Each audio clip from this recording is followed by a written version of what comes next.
Hero to some, hated by others. It's called doing your job. Well, I'm pissed the soda tax failed. Lindsay was behind that. Who needs more taxes? Taxes already go to soda, a $4 billion a year subsidy for corn syrup. That's why soda's so cheap. A tax on sugar water will help pay for the cost of diabetes and heart disease.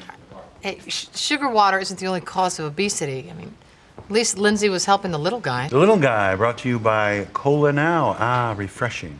Money put to good use is good. If Cola now really cared about poor kids, they wouldn't go plastering their logo all over the place.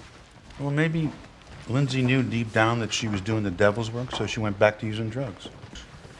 Well, the tox screen came back negative, so. Well, it only tests popular drugs, cocaine, meth, X. PCP isn't on the standard test anymore. I mean, people are jumping off bridges thinking they can fly. Maybe she thought she could breathe underwater. We prove it was an accident. Case closed, we go home. But it wasn't an accident. What? Lindsay Elding was poisoned.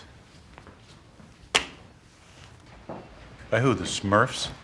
Warner found mushrooms in Lindsay's guts, ran the DNA, and ID'd 4 species from South America.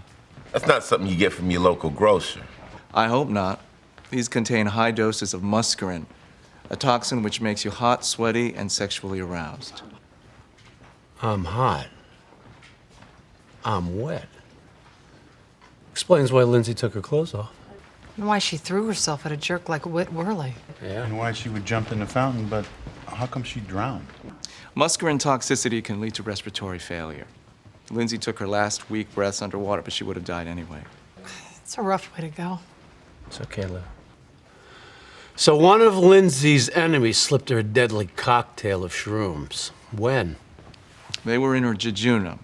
Dial back the digestive clock, and that puts you right about dinner time. Her calendar says she was at a fundraiser at a place called Wishing Time. They were giving out free jungle gems.